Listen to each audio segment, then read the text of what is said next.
Hello दोस्तों, 24 exam one में आपका स्वागत है। दोस्तों, आज हम लोग डाइजेस्टिव सिस्टम यानी कि पाचन तंत्र को पढ़ने वाले हैं और इसमें हम लोग टॉप 90 प्रश्नों को हल करेंगे। ठीक। और एक वीडियो में एक चैप्टर हम लोग को ये पूरा खत्म कर डालेंगे। और हम लोगों ने ये सारे क्वेश्चन प्रीवियस ईयर लिए हैं जो किसी ना किसी एग्जाम में पूछे हुए हैं। ठीक है दोस्तों। और अगर आपको इसकी पीडीएफ चाहिए तो हमारे टेलीग्राम पर मिल जाएगी। ठीक है दोस्तों। तो चलिए हम लोग स्टार्ट करते हैं। हम लोग का पहला क्वेश्चन है, खाद्य पदार्थों में प्रोटीन की उपस्थिति का परीक्षण करने के चरण नीचे दिए गए हैं। तो हम लोग को प्रोटीन की उपस्थिति का परीक्षण करना है। इन चारों ऑप्शन दिया हुआ है। ठीक। तो हम लोग का पहला का आंसर क्या आ जाएगा? आंसर हो जाएगा बी, यानी कि दूसरा पहला, फिर चौथा, उसके बाद तीसरा। तो हम लोग देखते हैं पहले दूसरे नंबर पर क्या है। तो परीक्षण के लिए पहले भोजन का पोस्ट या पाउडर बनाए। तो हम लोग को पहला क्रम क्या करना है? हम लोग को परीक्षण के लिए भोजन का पोस्ट या पाउडर बनाते हैं। उसके बाद पहला हम लोग का, एक परखनली में भोजन की थोड़ी मात्रा ले, उसमें 10 बूंद पानी डाले और उसे हिलाए। ठीक, ये दूसरा हो जाएगा हम लोग का। उसके बाद तीसरे चरण में हम लोग का फोर्थ ऑप्शन है, तो इसमें कॉपर सल्फेट के घोल को 2 बूंदे मिलाएं। और चौथे में हम लोग का, परखनली में कास्टिक सोडा के घोल की 10 बूंदे डालें और अच्छी तरह हिलाएं। तो हम लोग का प्रोटीन की उपस्थिति का पता चल जाएगा। ठीक है दोस्तों। ये पूरा एनसीईआरटी का है। ठीक, एग्जाम पर उठाया हुआ है। अब हम लोग का दूसरा क्वेश्चन है, निगला हुआ भोजन आहार नाल में नीचे की ओर जाता है क्योंकि। तो निगला हुआ भोजन आहार नाल में नीचे क्यों जाता है? तो दूसरा का आंसर क्या आ जाएगा? दूसरे का आंसर हो जाएगा डी, यानी ठीक कि भोजन नली की दीवार में पेशियों का संकुचन, यानी कि संकुचन होता है। ठीक। तो भोजन नली की दीवार में पेशियों के संकुचन के कारण क्या होता है? हम लोग का निगला हुआ भोजन आहार नाल में नीचे की ओर ही जाता है। ठीक है दोस्तों। तीसरा नंबर क्वेश्चन हम लोग का, अमीबा की उंगलियों के आकार की वृद्धि भोजन को निगलने में मदद करती है, हालांकि मानव आंतों की उंगली जैसी वृद्धि मदद करती है। तो तीसरे का आंसर क्या आ जाएगा? तीसरे का आंसर हो जाएगा सी, यानी कि पचे हुए भोजन को ग्रहण करती है। तो पचे हुए भोजन को ग्रहण क्या करती है? तो अमीबा की उंगलियों के आकार में वृद्धि भोजन को निगलने में मदद करती है, हालांकि मानव आंत की उंगली जैसी वृद्धि मदद करती है। तो कैसे करती है? तो पचे हुए भोजन का ग्रहण करती है। ठीक। चौथा हम लोग का, छोटी आंत के विली के संदर्भ में निम्न कथनों को पढ़े। तो छोटी आंत के विली के संदर्भ में हम लोग को बताना है इन चारों में से। ठीक। तो चौथे का आंसर क्या आ जाएगा? आंसर हो जाएगा हम लोग का ए, यानी कि पहला और दूसरा और चौथा सही है हम लोग का। तो पहला क्या है? इनकी दीवारें बहुत मोटी होती हैं। तो छोटी आंत में क्या होती है? तो इनकी दीवारें क्या होती है? मोटी होती है। और उसके बाद दूसरा, उनके पास सतह के करीब पतली और छोटी रक्त वाहिकाएं का एक नेटवर्क होता है। तो उनके पास क्या होता है? एक करीब पतली और छोटी रक्त वाहिकाओं का क्या होता है? एक नेटवर्क होता है। उसके बाद चौथा है हम लोग का, उनमें उंगली की तरह के प्रोजेक्शन होते हैं। तो इनमें क्या होता है? तो उंगली की तरह के क्या होते हैं? प्रोजेक्शन होते हैं। ठीक। तो हम लोग का चौथे का आंसर क्या हो जाएगा? चौथे का आंसर हो जाएगा ए। पांचवा नंबर क्वेश्चन हम लोग का, जुगाली करने वाले पशुओं में पोषण की प्रक्रिया का वर्णन करने वाले शब्द का सही क्रम चुनें। तो जुगाली करने वाले के पशुओं को पोषण का सही क्रम बताना हम लोग को। तो पांचवे का आंसर क्या हो जाएगा? आंसर हो जाएगा ए, यानी निगलना, उसके बाद आंशिक पाचन, उसके बाद जुगाली करना, उसके बाद पूर्ण पाचन। तो पहले क्या होगा? पहले निगलता है, उसके बाद आंशिक पाचन होता है अंदर से, उसके बाद जुगाली करती है, उसके बाद पूर्ण पाचन हो जाता है। ठीक। तो ये हम लोग का पांचवे का आंसर क्या हो जाएगा? ए हो जाएगा। ठीक। छठवां नंबर क्वेश्चन हम लोग का, सेलुलोज युक्त खाद्य पदार्थ मनुष्य में रुक्षांश के अच्छे स्रोत है क्योंकि। तो छठवें का आंसर क्या हो जाएगा? आंसर हो जाएगा ए। तो मनुष्य में सेलुलोज डाइजेस्टिंग एंजाइम नहीं होते हैं। तो सेलुलोज युक्त खाद्य पदार्थ मनुष्य में रुक्षांश के अच्छे स्रोत क्यों नहीं होते हैं? तो क्योंकि मनुष्य में सेलुलोज के डाइजेस्टिंग एंजाइम नहीं पाए जाते हैं। ठीक है दोस्तों।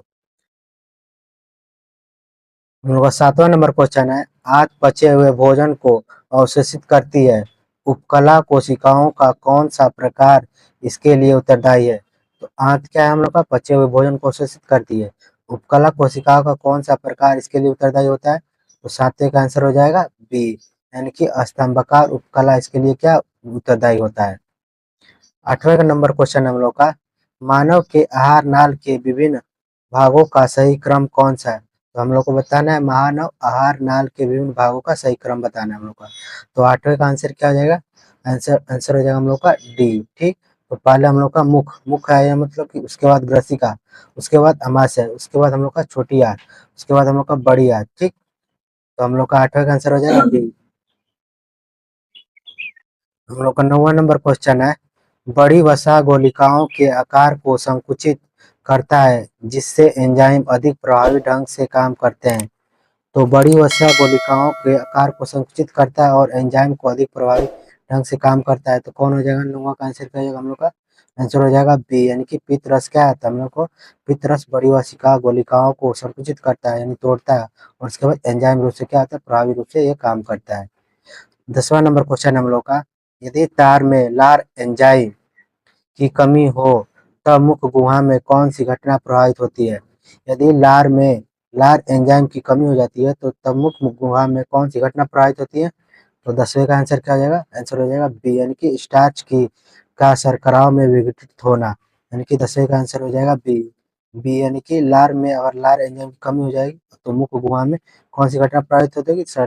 तो स्टार्च का शर्कराओं में विघटित होना स्टार्ट हो जाएगा। ठीक, 11 नंबर क्वेश्चन हम लोग का, अमाशय का स्तर निम्नलिखित में से एक की उपस्थिति के कारण सुरक्षित बना रहता है, सही उत्तर चुनिए। तो अमाशय का स्तर क्या हम लोग का? एक उपस्थिति के कारण क्या सुरक्षित बना रहता है। तो 11 का आंसर क्या आ जाएगा? आंसर हो जाएगा हम लोग का बी, यानी कि श्लेष्मा के कारण क्या हम लोग का सुरक्षित बना रहता है अमाशय का स्तर। हम लोग का 12 नंबर क्वेश्चन है, आहार नाल का कौन सा भाग यकृत के पित्त रस का प्राप्त करता है? तो आहार नाल का कौन सा भाग क्या हम लोग का यकृत से पित्त रस प्राप्त करता है? तो 12 का आंसर क्या हो जाएगा हम लोग का? बी, यानी कि छोटी आंत प्राप्त करता है। तो आहार नाल का कौन सा भाग हम लोग का यकृत से पित्त प्राप्त करता है? तो छोटी आंत प्राप्त करता है। 13 नंबर क्वेश्चन हम लोग का, इनमें से कौन सा आंत पचे हुए भोजन को अवशोषित वसा का परिवहन करता है? तो हम लोग को बताना है आंत में पचे हुए भोजन को अवशोषित वसा का परिवहन कौन करता है? तो 13 का आंसर क्या आ जाएगा हम लोग का? डी, यानी कि लसिका करता है वो। ठीक, हम लोग का 14 नंबर क्वेश्चन है, आहार नाल के किस भाग में भोजन अंतिम रूप से पचता है? तो आहार नाल में भोजन के किस भाग में अंतिम रूप से पचता है हम लोग का? तो 14 का आंसर क्या हो जाएगा? आंसर हो जाएगा डी, यानी कि छोटी आंत में हम लोग का आहार नाल का भोजन अंतिम रूप से पचता है। ठीक, 15 नंबर क्वेश्चन हम लोग का, अग्न्याशय रस का कार्य निम्नलिखित में से कौन सा है? तो अग्न्याशय रस का हम लोग का कार्य बताना है कौन सा है इसमें से, इन चारों में से। तो 15 का आंसर क्या हो जाएगा हम लोग का? आंसर हो जाएगा हम लोग का डी, यानी कि अग्न्याशय का रस का कौन सा कार्य हम लोग का? तो ट्रिप्सिन प्रोटीन को पचा देता है। तो ट्रिप्सिन क्या करता है? प्रोटीन को पचा देता है। और लाइपेज का क्या करता है हम लोग को? पायसीभूत वसाओं को पचाता है। ठीक, 16 नंबर क्वेश्चन है हम लोग का, मनुष्य के आमाशय में कौन सा अम्ल बनता है? तो बताना हम लोग का मनुष्य के आमाशय में कौन सा अम्ल बनता है हम लोग का? तो 16 का आंसर हो जाएगा हम लोग का बी, यानी कि HCl बनता है हम लोग का आमाशय के रस। 17 नंबर क्वेश्चन हम लोग का, अपच का इलाज करने के लिए निम्नलिखित में से किस प्रकार की दवा का प्रयोग किया जाता है? तो अपच का इलाज करने के लिए किस प्रकार की दवा का प्रयोग किया जाता है? तो 17 का आंसर क्या आ जाएगा हम लोग का? आंसर हो जाएगा हम लोग का डी, यानी कि एंटासिड का प्रयोग करता है अपच का इलाज के लिए। 18 नंबर क्वेश्चन हम लोग का, पाचन के अंत में जारी ऊर्जा का रूप कौन सा है? तो पाचन के अंत में जारी ऊर्जा का रूप कौन सा हम लोग का? तो 18 का आंसर क्या जाएगा हम लोग का? डी, यानी कि रासायनिक ऊर्जा हम लोग का प्राप्त होता है। पाचन के अंत में जारी ऊर्जा का रूप कौन सा था हम लोग का? रासायनिक ऊर्जा होता है हम लोग का। 19 नंबर क्वेश्चन हम लोग का, कार्बोहाइड्रेट प्रोटीन और वसा का पूर्ण पाचन कहाँ पर होता है? तो कार्बोहाइड्रेट प्रोटीन और वसा का पूर्ण पाचन बताना हम लोग को कहाँ पर होता है? तो 19 का आंसर क्या हो जाएगा? 19 का आंसर हो जाएगा सी, यानी कि छोटी आंत में होता है हम लोग का कार्बोहाइड्रेट प्रोटीन और वसा का पूर्ण पाचन। 20 नंबर क्वेश्चन हम लोग का, निम्न में से कौन सा एंजाइम अग्न्याशय द्वारा स्रावित होता है? तो अग्न्याशय द्वारा कौन सा एंजाइम स्रावित होता है? तो 20 का आंसर क्या आ जाएगा? आंसर हो जाएगा सी, यानी कि अग्न्याशय द्वारा हम लोग का ट्रिप्सिन एंजाइम स्रावित होता है। 21 नंबर क्वेश्चन हम लोग का, निम्न में से कौन सा एंजाइम प्रोटीन का विखंडन करता है? तो एंजाइम कौन सा हम लोग का प्रोटीन का विखंडन कौन करता है हम लोग का? तो 21 का आंसर हो जाएगा सी, यानी कि पेप्सिन करता है हम लोग का एंजाइम, क्या है? प्रोटीन का विखंडन करता है हम लोग का पेप्सिन। हम लोग का 22 नंबर क्वेश्चन है, मानव में पित्त का स्राव होता है। तो मानव में पित्त का स्राव होता है कहाँ पर होता है हम लोग का?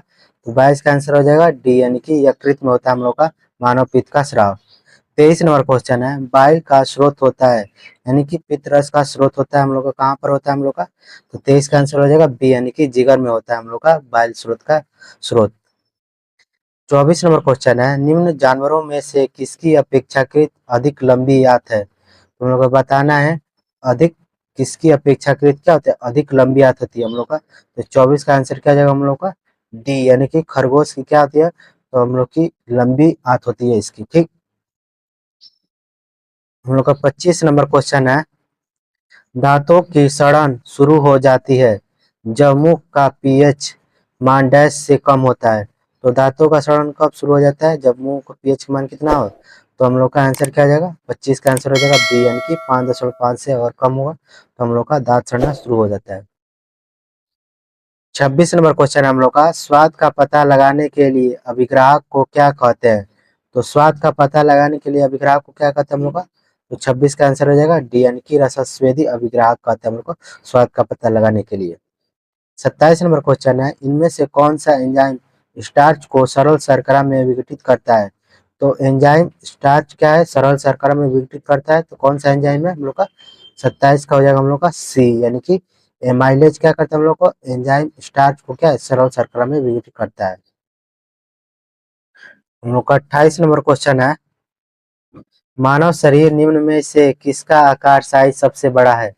तो मानव शरीर में किसका आकार क्या सबसे बड़ा होता है? तो 28 का आंसर क्या हो जाएगा हम लोग का? अंडर आंसर हो जाएगा हम लोग का बी, यानी कि यकृत का क्या होता है हम लोग का? मानव शरीर में सबसे बड़ा होता है यकृत का साइज। 29 नंबर क्वेश्चन है, निम्न में से डैश ऑक्सीकरण के समय अधिकतम मात्रा में ऊर्जा उत्पन्न होती है? तो ऑक्सीकरण के समय अधिकतम मात्रा में ऊर्जा उत्पन्न होती है, कब होती है हम लोग की? तो 29 का आंसर क्या हो जाएगा हम लोग का? बी, यानी कि वसा के समय, ऑक्सीकरण के समय अधिक मात्रा में ऊर्जा उत्पन्न होती है। तो हम लोग का 29 का आंसर हो जाएगा बी। 30 नंबर क्वेश्चन है, मुख्य गुहिका मानव डैश तंत्र का एक हिस्सा है। तो मुख्य गुहिका हम लोग का मानव तंत्र का कैसा हिस्सा है हम लोग का? तो 30 का आंसर हो जाएगा हम लोग का बी, यानी कि पाचन का एक हिस्सा है मुख्य गुहा हम लोग का। तो 30 का आंसर हो जाएगा बी। 31 नंबर क्वेश्चन हम लोग का, एक जानवर द्वारा निस्सारित किया गया फोरोमोन है। तो एक जानवर द्वारा निस्सारित किया गया फोरोमोन क्या हम लोग का? 31 का आंसर क्या जाएगा हम लोग का? ए, यानी कि एक ही जाति के जानवरों के बर्ताव पर प्रभाव डालता है, ठीक। तो 31 का आंसर हो जाएगा ए। 32 नंबर क्वेश्चन है, प्रोटीन की कमी से निम्न में से कौन सी बीमारी होती है? तो प्रोटीन की कमी से कौन सी बीमारी होती है हम लोग की? तो 32 का आंसर हो जाएगा हम लोग का ए, यानी कि क्वाशिकोर हम लोग का प्रोटीन की कमी से बीमारी होती है। 32 का आंसर हो जाएगा ए। 33 नंबर क्वेश्चन हम लोग का, पेयजल आपूर्ति में कोलिफॉर्म की उपस्थिति गैस का लक्षण है। तो पेयजल में कोलिफॉर्म की उपस्थिति का लक्षण हम लोग का 33 का आंसर क्या आ जाएगा हम लोग का डी, यानी कि मानव अवशिष्ट से प्रदूषण क्या करता है हम लोग को? पेयजल की आपूर्ति यानी कोलिफॉर्म की उपस्थिति का लक्षण है। हम लोग का 33 नंबर क्वेश्चन है, मानव तंत्र यानी पाचन तंत्र में मौजूद रस डैश में शामिल होता है। तो पाचन तंत्र में मौजूद रस डैश में शामिल होता है, तो किसमें शामिल होता है हम लोग का? तो 33 का आंसर हो जाएगा ए, यानी कि HCl शामिल होता है पाचन तंत्र में मौजूद रस, यानी कि गैस्ट्रिक रस। तो HCl शामिल होता है, तो 33 का आंसर हो जाएगा ए। 34 नंबर क्वेश्चन है हम लोग का, हमारा दंतवल्क डैश से बना होता है। तो हमारा दंतवल्क किससे बना होता है? तो 34 का आंसर क्या आ जाएगा हम लोग का? 34 का आंसर हो जाएगा ए, यानी कि कैल्शियम फास्फेट का बना होता है हम लोग का हमारा दंतवल्क। 35 नंबर क्वेश्चन है, मेटाबॉलिज्म यानी कि चयापचय संबंधित है, यानी कि मेटाबॉलिज्म संबंधित है किससे है हम लोग का? तो 35 का आंसर क्या आ जाएगा हम लोग का? डी, यानी कि 1, 2 एंड 3 हम लोग का पहला, दूसरा और तीसरा, यानी कि तीनों सही हम लोग का। तो शरीर में होने वाली सभी रासायनिक अभिक्रियाएं यानी कि प्रतिक्रियाएं क्या हम लोग का मेटाबॉलिज्म के संबंधित है ये भी। और सरल अणुओं से जटिल अणुओं का संश्लेषण करना और उपचय और अपचय करना है क्या मेटाबॉलिज्म का कार्य है। 36 नंबर क्वेश्चन हम लोग का, किसी व्यक्ति के पाचन तंत्र की जांच करने के लिए इस्तेमाल किया जाने वाला यंत्र कहलाता है। तो पाचन तंत्र की जांच करने के लिए इस्तेमाल किया जाने वाला यंत्र क्या हम लोग का? तो 36 का आंसर हो जाएगा हम लोग का सी, यानी कि इंडोस्कोप किया जाता है हम लोग का पाचन तंत्र की जांच करने के लिए। 37 नंबर क्वेश्चन है, मानव शरीर का एकमात्र अंग जो पुनः विकसित पुनः सृजित हो सकता है। तो मानव शरीर का एकमात्र अंग क्या है हम लोग का, पुनः विकसित और सृजित हो सकता है, तो क्या है हम लोग का, तो 37 का आंसर हो जाएगा सी, यानी कि जिगर है हम लोग का। ठीक। 38 नंबर क्वेश्चन है, मानव शरीर में कंठ को क्या कहा जाता है? तो मानव शरीर में कंठ को क्या कहा जाता है हम लोग का, तो 38 का आंसर हो जाएगा हम लोग का सी, यानी कि वॉइस बॉक्स कहा जाता है हमारे को, हम लोग का मानव शरीर में कंठ को वॉइस बॉक्स कहा जाता है हम लोग का। 39 नंबर क्वेश्चन हम लोग का, निम्नलिखित में से किसमें होमोडोट दांत पाए जाते हैं?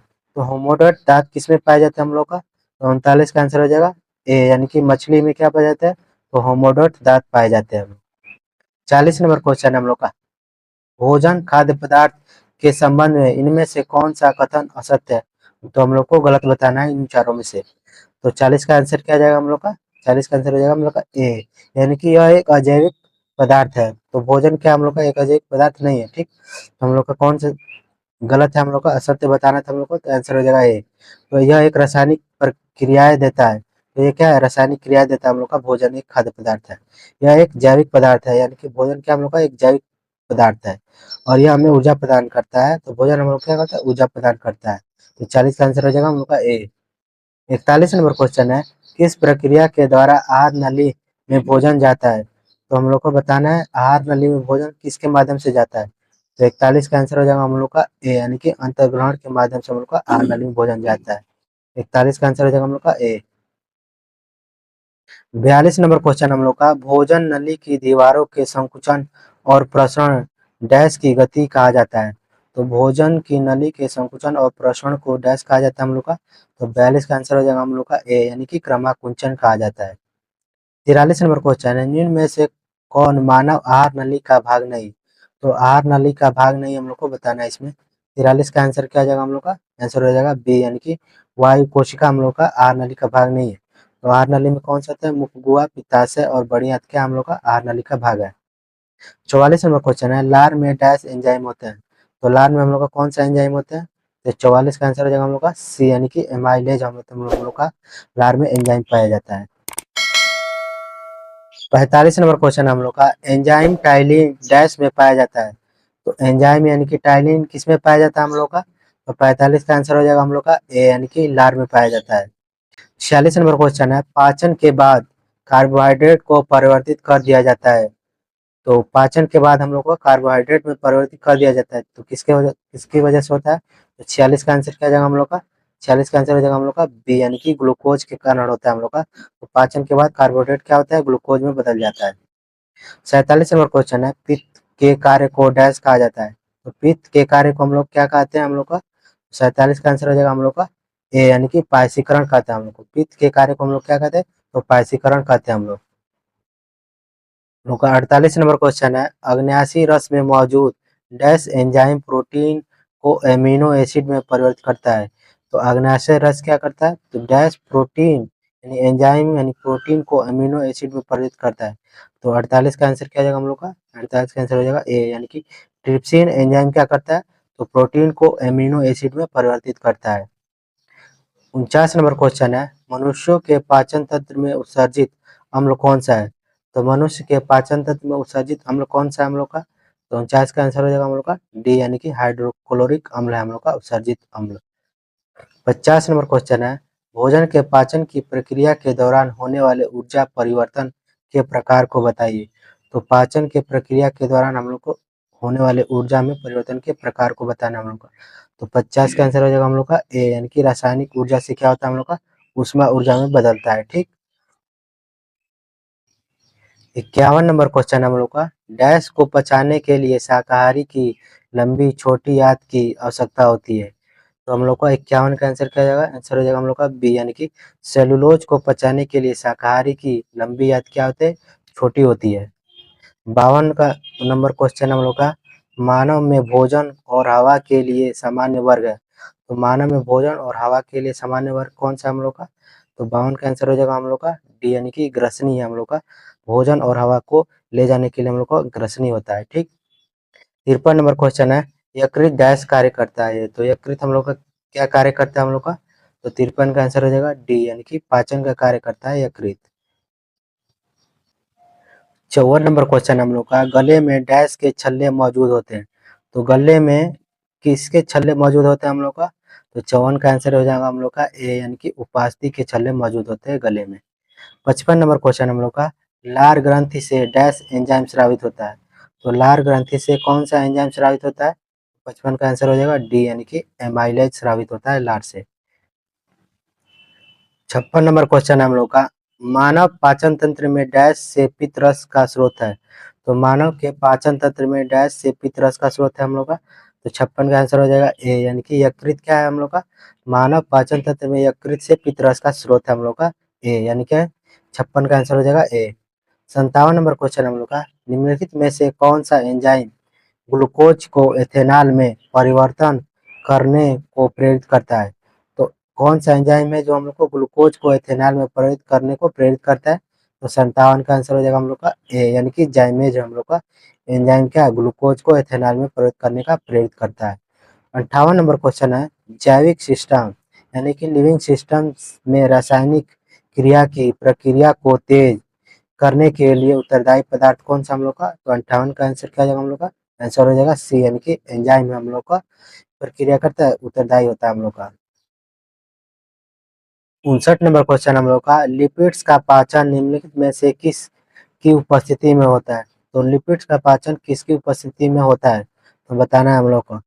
तो 59 का आंसर क्या आ जाएगा हम लोग का? आंसर हो जाएगा हम लोग का सी, यानी कि केवल दो सही, यानी कि लाइपेज। लाइपेज क्या करता है? लिपिड्स का पाचन करता है। 60 नंबर क्वेश्चन हम लोग का, पाचन के दौरान भोजन सरल पदार्थों में विघटित होता है। उदाहरण के लिए चावल, आलू और ब्रेड में डैश होते हैं। ये विघटित होकर डैश का निर्माण करते हैं। तो 60 का आंसर हो जाएगा हम लोग का ए, यानी कि कार्बोहाइड्रेट और ग्लूकोज। यानी कि चावल, आलू और ब्रेड में कार्बोहाइड्रेट होते हैं और ये विघटित होकर क्या करते हैं? तो ग्लूकोज का निर्माण करते हैं। ठीक, 60 का आंसर हो जाएगा हम लोग का ए। 61 नंबर क्वेश्चन है हम लोग का, स्टार्च के जल अपघटन से ग्लूकोज बनाने का वाला एंजाइम है। तो स्टार्च के जल अपघटन से ग्लूकोज बनाने वाला एंजाइम कौन सा है? तो 61 का आंसर हो जाएगा हम लोग का बी, यानी कि एमाइलेज है।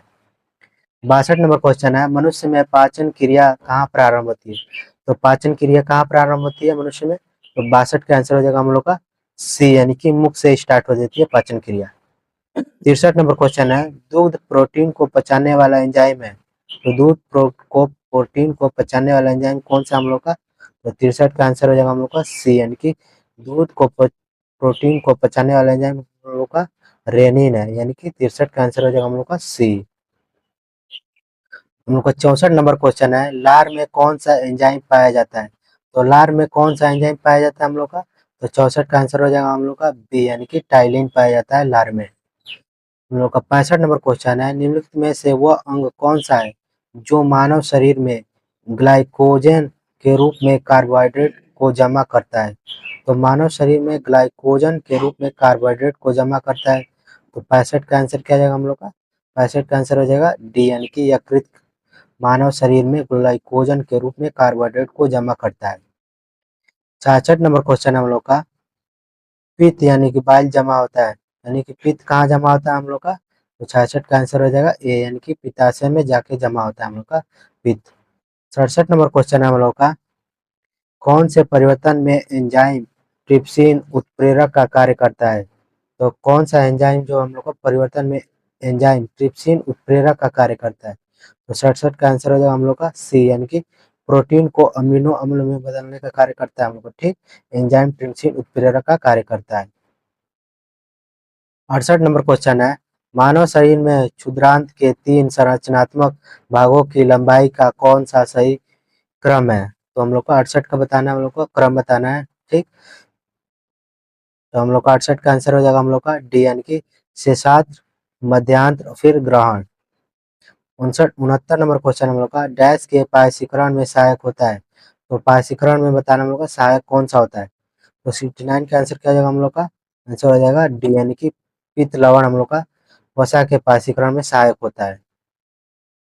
70 नंबर क्वेश्चन है हम लोग का, निम्नलिखित में से कौन सा कथन गलत है? तो हम लोग को गलत बताना है इसमें से। ठीक, चारों ऑप्शन में से। तो हम लोग का 70 का आंसर क्या हो जाएगा हम लोग का ए, यानी कि डी क्या हम लोग का गलत है, यानी कि मुख में मौजूद जीवाणु मुख में बचे हुए भोजन कणों का विघटन करके उसे क्षार उत्पन्न करते हैं, तो ये बात गलत है। ठीक, तो हम लोग का मेथोनाइक अम्ल बिच्छुओं यानी पौधों की पत्तियों द्वारा स्रावित होता है, ये सही है, ठीक। सिरके में एसिटिक अम्ल पाया जाता है, ये बात सही है, ठीक। धातु के क्षरण तब शुरू होता है जब मुख का पीएच 5.5 से कम हो जाता है, तो ये क्या है, सही है। तो 70 का आंसर क्या जाएगा हम लोग का, ए, ठीक। 71 नंबर क्वेश्चन है, अपच के दौरान पेट के दर्द से छुटकारा पाने के लिए लोग निम्न में से किसका उपयोग करते हैं? तो 71 का आंसर क्या जाएगा हम लोग का, यानी कि सी, यानी कि मिल्क ऑफ मैग्नीशियम का उपयोग करते हैं। 72 नंबर क्वेश्चन है, मानव आहार नाल का एक चित्र नीचे दिया गया है, इसके आधार पर स्तंभ 1 स्तंभ 2 के साथ सही मिलान दर्शाने वाले विकल्प का चयन कीजिए, ठीक। तो हम लोग को विकल्प बताना है इसमें से। तो 72 का आंसर क्या हो जाएगा हम लोग का, आंसर हो जाएगा सी, ठीक। तो हम लोग का ए, यानी कि ए दिया हम लोग का चौथा, यानी कि ए हम लोग का चौथा, यानी कि पाचन तंत्र नहीं होता है। तो ए हम लोग का क्या होता है, एक पाचन तंत्र नहीं है, नहीं होता है। बी हम लोग का क्या है, बी हम लोगों में क्या होता है, बी का हम लोग का अंकुर भोजन से जल का अवशोषण करते हैं। तो बी क्या करता है हम लोग का, अंकुर भोजन से जल का अवशोषण करते हैं। सी दिया हम लोग का दूसरा, यानी कि लंबाई जंतुओं द्वारा खाए जाने वाले भोजन पर निर्भर करती है, यानी कि ये छोटी याद दिया हुआ है कि लंबाई जंतुओं के खाए जाने वाले भोजन पर निर्भर करती है। और चौथा है, चौथा का आंसर डी, यानी कि तीसरा है हम लोग का, तो वसा के पाशीकरण में सहायक होता है। तो डी क्या हम लोग का, ये वसा के पाशीकरण में क्या होता है, सहायक होता है। तो हम लोग का 72 का आंसर क्या जाएगा, आंसर हो जाएगा सी। 73 नंबर क्वेश्चन हम लोग का, पाचन के संदर्भ में गलत कथन को पहचाने, उनको गलत कथन बताना है इसमें से, ठीक। तो 73 का आंसर क्या जाएगा हम लोग का, आंसर हो जाएगा बी, यानी कि स्वांगीकरण अंतर्ग्रहण से पहले लेकिन अवशोषण के बाद होता है, तो ये क्या है, गलत है, ठीक। तो स्वांगीकरण और अवशोषण दोनों अंतर्ग्रहण से पहले आते हैं, ठीक। तो स्वांगीकरण और अंतर्ग्रहण क्या आते हैं, दोनों ही पहले आते हैं, ठीक। अवशोषण स्वांगीकरण से पहले लेकिन पाचन के बाद आता है, ठीक, ये भी सही है। पाचन निष्कासन वैक्षेपण से पहले लेकिन अंतर्ग्रहण के बाद आता है। तो ये बात सही है, ठीक। तो 73 का आंसर क्या जाएगा हम लोग का, सी, यानी कि वो गलत पूछ रहा है, ठीक। तो 73 का आंसर हो जाएगा बी। 74 नंबर क्वेश्चन हम लोग का, निम्न में से कौन सा अपने आप में एक संतुलित आहार है? तो कौन सा है, क्या अपने आप में एक संतुलित आहार है? तो 74 का आंसर क्या आ जाएगा हम लोग का, बी, यानी कि दूध क्या है, एक अपने आप में एक संतुलित आहार है। 75 नंबर क्वेश्चन है, निम्नलिखित में से किस खाद्य पदार्थ में आयरन प्रचुर मात्रा में पाया जाता है? तो खाद्य पदार्थ में प्रचुर मात्रा में आयरन किस में पाया जाता है? तो 75 का आंसर क्या हो जाएगा हम लोग का, बी, यानी कि गुड़ में क्या पाया जाता है, तो प्रचुर मात्रा में आयरन पाया जाता है। 76 नंबर क्वेश्चन है, आहार नाल का इनमें से कौन सा भाग कार्बोहाइड्रेट, प्रोटीन और वसा का पूर्ण पाचन करता है? तो 76 का क्या हो जाएगा हम लोग का, 76 का हो जाएगा ए, यानी कि छोटी आंत में क्या होता है, कार्बोहाइड्रेट, प्रोटीन और वसा का पूर्ण पाचन होता है। 77 नंबर क्वेश्चन हम लोग का, जठर रस में डुबोने पर पीएच पेपर का रंग कैसा हो जाता है? तो जठर रस पर डुबोने पर पीएच पेपर का रंग कैसा हो जाता है हम लोग का? तो 77 का आंसर क्या जाएगा हम लोग का, डी, यानी कि लाल हो जाता है। 78 नंबर क्वेश्चन है, निम्नलिखित चित्र मानव आहार नाल के एक भाग को दर्शाता है, इस भाग को कौन सी क्रिया हो रही है और कैसे? तो 78 में बताना हम लोग का, 78 का आंसर क्या जाएगा हम लोग का, बी, यानी कि लयबोध संकुचन और पेशी भित्तियों के शिथिलन के कारण क्रमकुंचन। तो लयबद्ध संकुचन और पेशी भित्तियों के शिथिलन के कारण क्या होता है, क्रमकुंचन के कारण क्या होता है, तो मानव आहार नाल के एक भाग को दर्शाया गया है, ठीक। तो क्रमकुंचन के द्वारा हम लोग का भोजन अंदर चला जाता है, ठीक। हम लोग का 79 नंबर क्वेश्चन है, निम्न में से कौन सा अपने आप में संतुलित भोजन है और इसे किशोरों के लिए अच्छा माना जाता है? तो संतुलित भोजन कौन सा है जो किशोरों के लिए अच्छा माना जाता है? तो 79 का आंसर हो जाएगा हम लोग का ए, यानी कि दूध है, ठीक। 80 नंबर क्वेश्चन है, पित्त रस के कार्य नीचे दिए गए उस विकल्प का चयन करें जो पित्त रस के कार्य से संबंधित नहीं है। तो बताना हम लोग को पित्त रस के कार्य से संबंधित नहीं है, ठीक। तो 80 का आंसर हो जाएगा हम लोग का सी, यानी कि इसमें प्रोटीन को पचाने वाला एंजाइम होता है जो प्रोटीन के पाचन में सहायक होता है, ठीक। तो हम लोग का ये बात गलत है, ठीक। तो हम लोग का ये अग्नाशी एंजाइम की क्रिया की दक्षता बढ़ाता है, ठीक। पितरस क्या करता है हम लोग का, अग्नाशय एंजाइम की क्रिया की दक्षता को बढ़ाता है। यह अग्नाशय एंजाइम की क्रिया के लिए भोजन को क्षारीय माध्यम प्रदान करता है और यह वसा गोलिकाओं को छोटी वसा गोलिकाओं में विघटित करता है। तो पित्त का ये तीनों कार्य है। ठीक, तो पूछ रहा था इसमें से संबंधित नहीं है, तो हम लोग का आंसर क्या आ जाएगा, 80 का हो जाएगा हम लोग का सी। ठीक, 81 नंबर क्वेश्चन हम लोग का, मनुष्यों की छोटी आंत में मौजूद अंकुरों यानी कि विलाई की कुछ विशेषताएं नीचे दी गई है, हम लोग को इसमें से बताना है। ठीक, तो 81 का आंसर क्या जाएगा हम लोग का डी, यानी कि 1, 2 एंड 4 यानी कि सही है।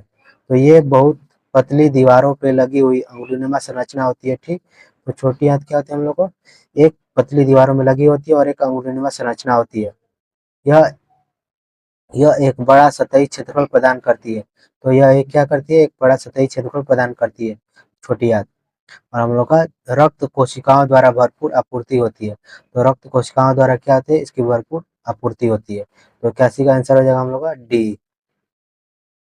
82 नंबर क्वेश्चन है हम लोग का, दंत क्षय के परिणाम स्वरूप होता है। तो दंत क्षय के परिणाम स्वरूप क्या होता है हम लोग का, 82 का आंसर हो जाएगा हम लोग का डी, यानी कि कोमल दंत वल्क होता है। ठीक, तो दंत क्षय के परिणाम स्वरूप उनका कोमल दंत वल्क होता है। ठीक, तो हम लोग का आंसर क्या हो जाएगा डी। 83 नंबर क्वेश्चन है, निम्न में से किस जीव की छोटी आंत अपेक्षाकृत लंबी होती है। तो 83 का आंसर क्या हो जाएगा हम लोग का ए, यानी कि गाय की क्या होती है, छोटी आंत क्या होती है, लंबी होती है। 84 नंबर क्वेश्चन है, स्तंभों को सुमेलित कीजिए। हम लोग को स्तंभ को क्या करता है, मिलाना है। ठीक, तो हम लोग का आंसर क्या हो जाएगा, 84 का आंसर हो जाएगा हम लोग का ए, यानी कि पहला का हो जाएगा सी, यानी कि मुख का क्या हो जाएगा हम लोग का, मुख क्या करता है हम लोग का, संपूर्ण भोजन का सेवन करता है। ठीक, उसके बाद दूसरा का हो जाएगा हम लोग का ए, यानी कि दांत क्या करता है, तो भोजन को चबाने का कार्य करता है। तीसरा हो जाएगा यानी जीभ, जीभ क्या करता है हम लोग का, जीभ हम लोग का भोजन को रोलिंग करता है। ठीक, तो तीसरे का हो जाएगा हम लोग का बी, यानी कि भोजन को रोलिंग करता है। तो लार क्या करता है, तो लार हम लोग का, लार हम लोग को क्या करता है, लार हमको भोजन को निगलता है। ठीक, तो 84 का आंसर क्या आ जाएगा हम लोग का ए। 85 नंबर क्वेश्चन हम लोग का, लार में मौजूद निम्न में से कौन सा एंजाइम स्टार्च के जटिल अणु को सरल शर्करा अणु में विघटित कर देता है। तो हम लोग का एंजाइम स्टार्च के जटिल अणु को सरल शर्करा में कौन करता है हम लोग का, तो 85 का आंसर हो जाएगा हम लोग का डी, यानी कि लार एमाइलेज क्या करता है हम लोग का एंजाइम, एंजाइम स्टार्च के जटिल अणु को सरल शर्करा में बदल देता है। 86 नंबर क्वेश्चन है, लार एंजाइम यानी कि गैस के पाचन में मदद करता है। 86 का करता है हम लोग का, 86 यानी कि लार एंजाइम गैस के पाचन में मदद करता है। तो 86 का आंसर हो जाएगा डी, यानी कि स्टार्च के पाचन में मदद करता है लार एंजाइम। 87 नंबर क्वेश्चन हम लोग का, आहार में मौजूद वसा छोटी आंत में बड़ी गोलिकाओं क्यों बनते हैं। तो आहार में छोटी वसा वसा छोटी आंत में बड़ी गोलिकाएं क्यों बनते हैं। तो 87 का आंसर हो जाएगा हम लोग का बी, यानी कि क्योंकि वसा अमाशय में उत्पन्न जलयुक्त कर्दम के साथ अच्छी तरह मिश्रित नहीं हो पाते हैं। तो 87 का आंसर क्या है हम लोग का बी। हम लोग का 88 नंबर क्वेश्चन है, मनुष्य के पाचन तंत्र में होने वाली कौन सी क्रिया गंदगी पर साबुन के अपॉक्सीकरण की क्रिया के समान होती है। ठीक, तो 88 का आंसर क्या जाएगा हम लोग का डी, यानी कि पित्त लवणों द्वारा बड़ी वसा गोलिकाओं के छोटी वसा गोलिकाओं में विघटित किया जाना। ठीक, तो 88 का आंसर हो जाएगा डी। 89 नंबर क्वेश्चन है, HIV डैश से बनता है। तो HIV किससे बनता है हम लोग का, तो 89 का हो जाएगा हम लोग का डी, यानी कि दूषित रक्त के आदान से हम लोग का HIV होता है। ठीक, थैंक यू दोस्तों।